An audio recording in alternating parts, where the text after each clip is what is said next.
up, you guys? Welcome back to another one. If you are new to the channel, I am Bull Penny. I do new car, truck, SUV reviews on YouTube, and today we are in the brand new 2026 Lexus RX 350, courtesy of Bobby Rahal Lexus in Mechanicsburg, PA. For more information on their inventory, please feel free to check out the link in the description box below. So today we're in this one because this is actually the #1 luxury mid-size SUV here in the US, believe it or not. And this is now the 4th year into the 6th generation RX, and I always try to review this one every single year. So ultimately in this video we will be testing out and going over everything about this one, from acceleration to braking, steering feel, ride quality, sound system, exhaust clip, all that fun stuff. So having said all of that, what do you guys say? Let's go ahead and jump right into it. And as always, let's start with pricing. And so as you can imagine, there are actually several different trim levels for the 2026 RX 350. You got the base setup starting at $51,175, which is an $850 bump from the 2025 model year.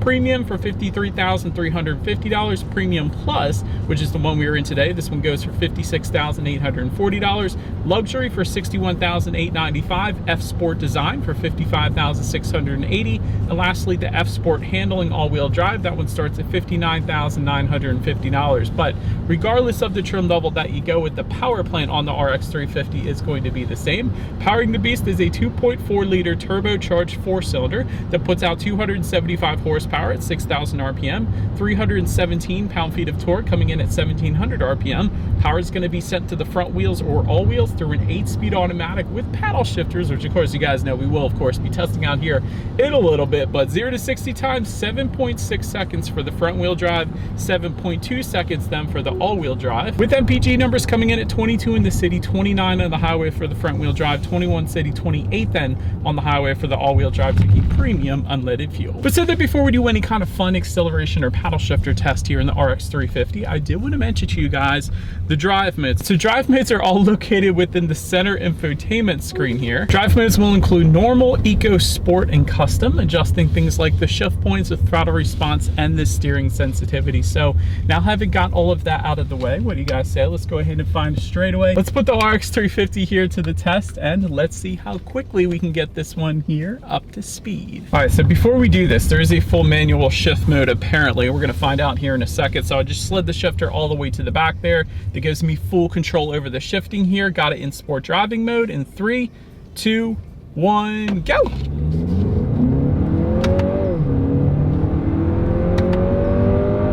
Yeah.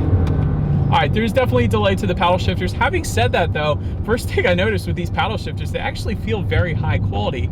I know they're probably plastic, but they don't feel like it really, quite honestly. They kind of feel like they're almost metal-like. Like they have a really nice feeling to them. So definitely luxury paddle shifters for sure. But having said that, I do wish they were a little bit quicker. There was definitely a delay to them. So I'm not a huge fan of that part, but they do feel good. You can always use them for engine braking if it's snowing out or something like that too. But anyways, let's now go ahead and give back full control to the RX here. I'm just gonna slide the shifter all the way to the back and to the left. Let's find one more straightaway and let's see how quickly now we can get our new RX 350 here up to speed. All right, I think I found our straightaway here in 3, 2, 1, go.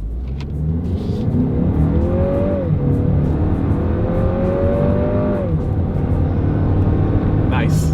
Once you get higher up in the RPM range of turbocharged engines, it really wants to go. Having said that, there's a little bit of a delay at the beginning, of course, because it's a turbocharged 4-cylinder after all, but like I said, the higher up in the RPMs you go, this thing definitely gets up and goes, so you're 100% not gonna have any issues emerging onto the highway.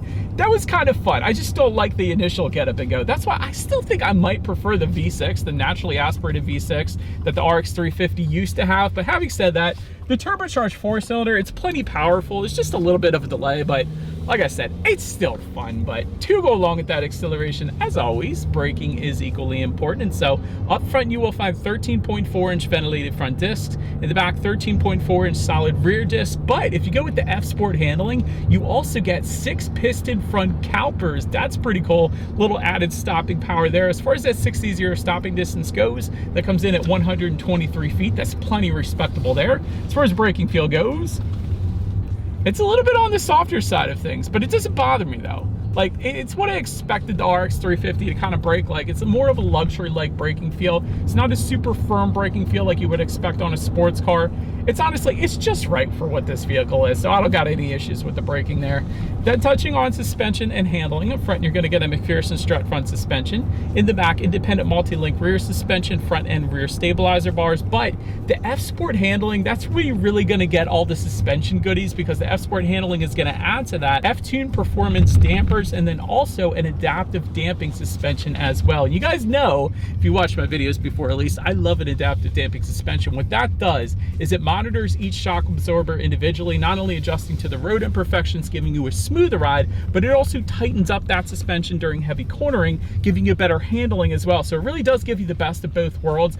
And the most noticeable difference with that adaptive damping suspension is always the ride quality, in my personal opinion. Whenever I drive the same vehicle, one having the adaptive suspension versus one not, it's an instant difference when it comes to that ride quality. So if you're looking for a smoother ride and better handling, of course, go with the F-Sport handling trim level, because that is the one that is going to give it to you. But anyways, overall, as far as ride quality goes, it's actually been 100% on point in my short little test drive here today. Even without the adaptive damping suspension, it still feels perfectly fine. If you want the smoothest ride, obviously go with that. But having said that, without it, it's still pretty darn good. Like, it's a luxury vehicle, so it's tuned in a way that is going to give you a smoother ride to begin with, so it's pretty good. But as far as cabin noise goes, we're going 45 miles per hour right now, so I'll be quiet here for a second.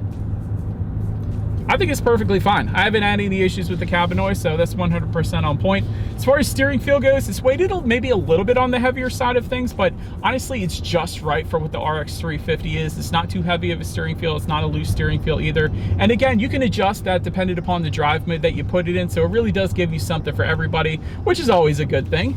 Then touching our rear visibility, looking at my rear view mirror here, because of the shape of this thing, you're 100% not going to have any issues with that. I can see perfectly fine out my rear view mirror there. The other thing is, though, with forward visibility, this is pretty cool. So all trim levels are going to get rain sensing windshield wipers. So whenever this thing detects any kind of mist or rainfall, it's going to automatically turn on the windshield wipers for you.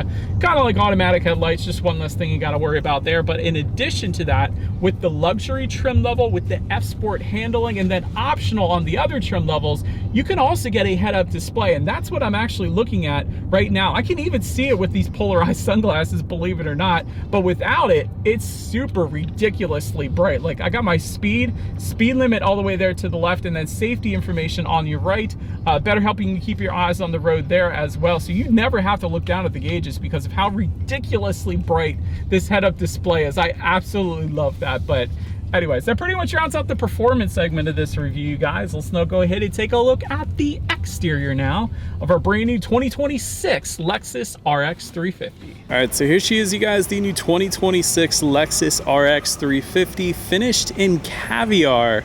Cool exterior color name, if you ask me. But as always, let's go ahead and start with where the RX is made. Taking a look at the VIN, first character is the number 2, indicating that the RX 350 is built and assembled in Canada, eh? Let's go ahead and start up front here. One of the coolest things about the RX when the redesign happened was I like how there's a little bit of an overhang over the Lexus logo up front here. Guys probably can't tell, or maybe you don't care, but I think it's pretty cool. It's a unique little design feature that I don't usually see on a lot of other vehicles, so I liked it. But to the sides, LED headlights with LED daytime running lights do come standard. Get the automatic feature with those. You get automatic high beams as well. So if you have your high beams on at night and it senses a vehicle coming in the opposite direction, it's going to automatically dim them back to low beams, and when that vehicle is gone, it's going to automatically bounce it back up to high beams for you there.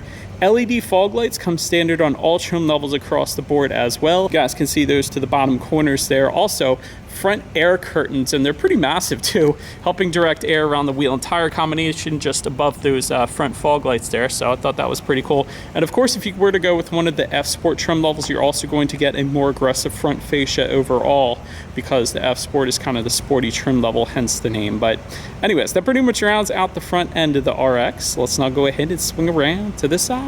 All right, so now since we are around to the side of this one, starting all the way to the top, roof rails will come standard on the premium trim level and up. Rear privacy glass coming standard for all trim levels across the board. Chrome window surrounds coming standard as well. You got a little bit of a floating roof line on the C-pillar there in the back. That's pretty cool. Taking a look at the side mirrors, they are either body colored or gloss black side mirrors, depending upon the configuration that you go with. They're going to be power adjustable, heated with LED integrated turn signals as well. You also get the auto tilt down feature for all trim levels across the board, and actually a driver's side auto dimming mirror comes standard as well. So you don't usually find all that stuff coming standard, even on luxury automakers, so that was pretty cool. Then take a look down at the wheel setup, 19-inch 5-spoke alloys for the base and the premium, 21-inch alloys then for the premium plus trim level end up, and of course that is what you guys are looking at.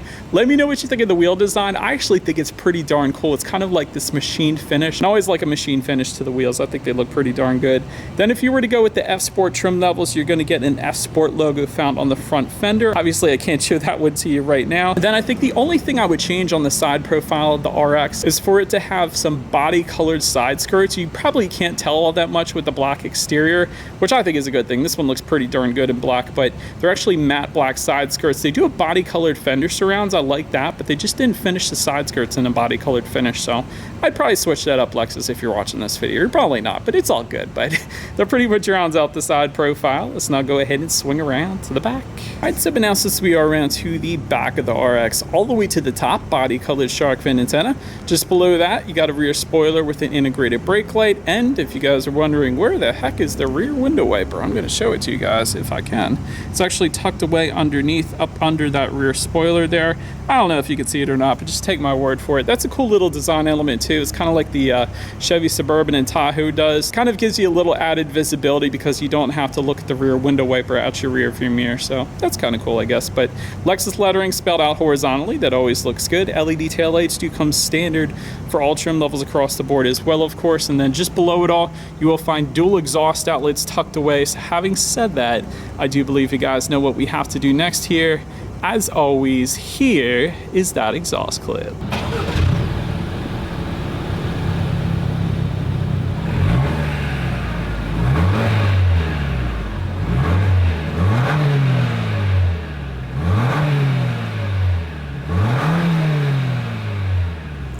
Alright, so now since we are around to the back of the RX, when it comes to opening that rear lift gate, it is a power lift gate for all trim levels across the board. You got to appreciate that.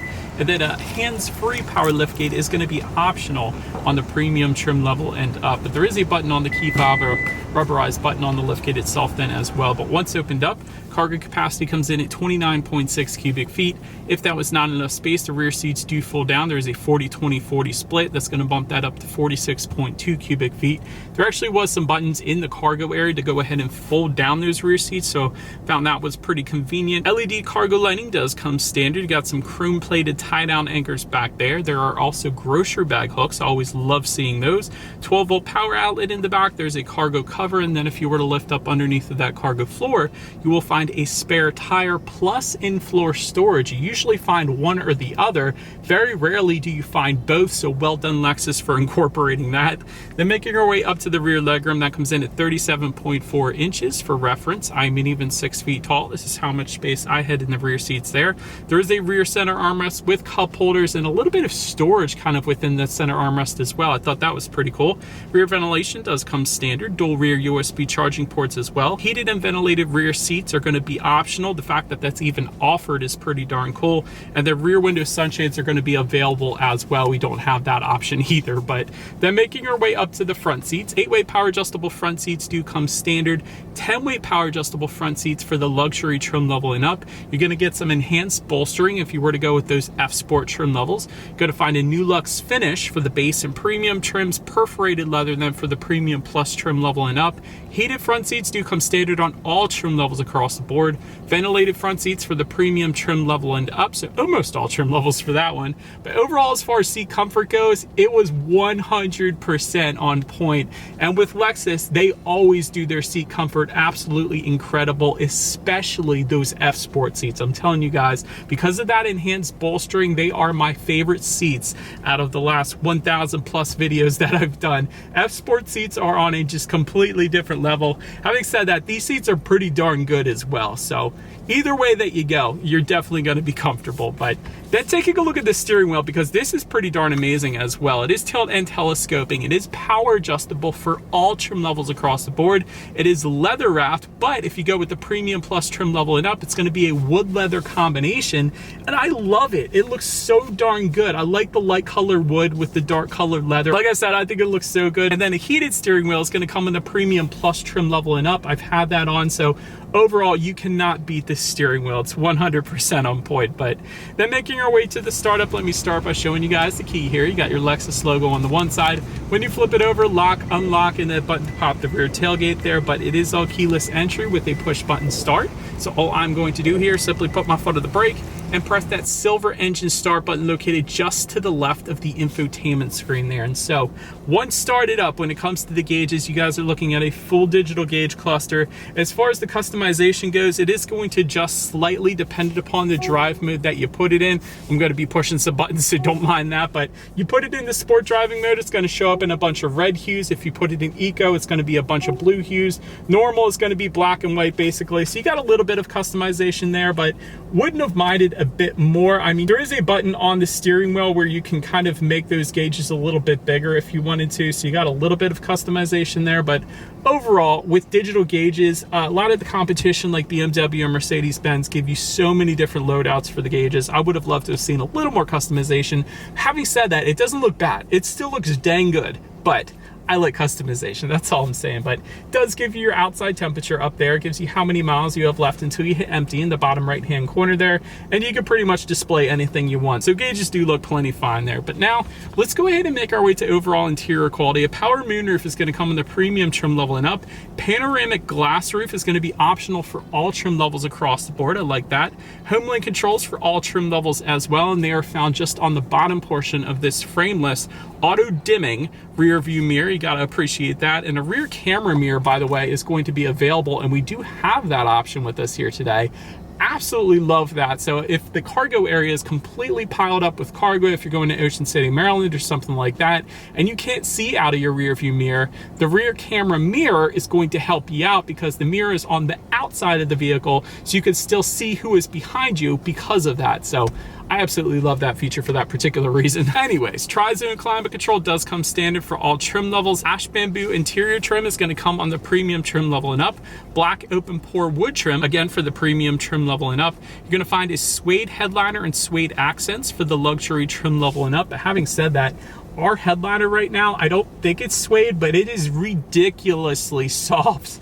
Like, I love it. It's such a smooth headliner. It's so cool. But wireless phone charger for the premium trim level and up. Then you do have a good bit of storage just to the right of that wireless phone charger, and then of course everything is finished in a wood up top there, so that's pretty cool too. And it looks like there's another slot for your cell phone just above that, but just to the right of the shifter, more wood trim. You have your dual cup holders within there as well, and even everything surrounding the cup holders is finished in, like, I don't know what you would call it, like a bronze metal.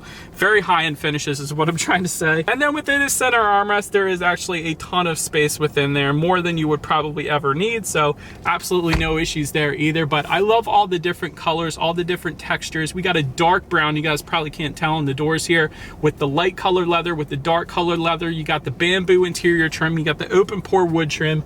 A lot of very, very high-end finishes, including the wood on the steering wheel as well. So interior quality overall, 100% absolutely crushed it. So I love it. But now let's go ahead and take a look at the infotainment screen here. There's two different options here. You get a 9.8-inch infotainment screen for the base and premium trim levels, and then a 14-inch infotainment screen for the premium trim level and up. And yes, if you're familiar with Toyota, like the Tundra, for example, that's what that infotainment screen is. It's pretty darn good though. But Bluetooth and audio streaming, wireless Android Auto, Apple CarPlay, factory navigation system comes standard. You can check out your drive modes up there. There's your ambient lighting settings, there's driving statistics, there's your heated and ventilated seat buttons and heated steering wheel button as well. And of course you got your radio information up there too. So since I mentioned it here, let's go ahead and check out the sound systems. There are two of them. 12 speakers does come standard, but then there's an optional 21 speaker Mark Levinson surround sound system with 1800 watts, an option we do not have with us here today, unfortunately. So having said that, let's go ahead and turn on the radio. Let's see what we got playing this morning, and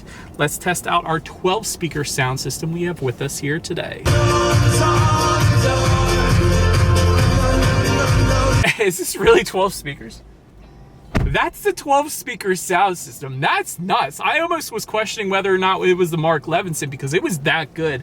Honestly, 12 speakers in a vehicle of this size, it's gonna absolutely crush it. Usually you get 6 speakers in a vehicle of this size if you go with the Toyota version or something like that. So that was really good. Plenty of bass there, plenty of clarity. I was very honestly impressed. So Well done, Lexus, yet again. But last thing I wanted to mention to you guys on that infotainment screen is when you do put the RX 350 in reverse, you will find a very high definition rear view camera coming standard across the board. Panoramic view monitor there to the left, that is going to be optional. We got that option, obviously, giving you that bird's eye view.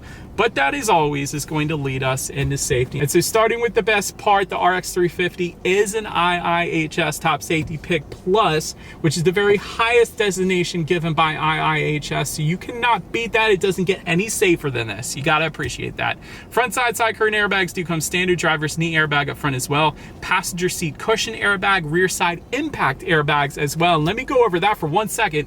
Mercedes-Benz and BMW offer those rear side impact airbags for an additional $350. They come standard on the RX 350. I'm just saying. But also in the back, you got latch, aka lower anchors to tether your children for the rear car seats, rear child door locks, tire pressure monitoring system, but also coming standard, Lexus Safety System Plus 3.0, and that gives you dynamic radar cruise control with curb speed management, pre-collision system with pedestrian detection, lane departure alert with steering assist, lane tracing assist, road sign assist, any blind spot monitoring system with rear cross traffic alert then as well. So overall, when it comes to my final thoughts here of the RX 350, wonderful design. I think the design looks so dang good. And maybe that's just my personal opinion. Let me know what you guys think of the design, but I think it's cool, especially that little overhang over the front logo. I just like the little things like that, but also excellent safety. You can't beat an IIHS Top Safety Pick Plus. So if you got kids in the back, rest assured you are in the safest vehicle possible when it comes to SUVs. So that's kind of cool. Really good sound systems as well. Like I said, we had the 12 speaker sound system and it was banging. I can only imagine the Mark Levinson in this thing, but very nice interior quality as well. A lot of wood trims, which I absolutely love in this thing. Lots of different colors you got going on. Very soft headliner. Like everything about the interior quality is 100% luxury. I love it. As far as the roof improvement goes, and this is very little things, like either of these things are not really a big deal to me, but I would love to see the gauges a little more customizable. Not that they look bad, I just like customization like all the competitors do.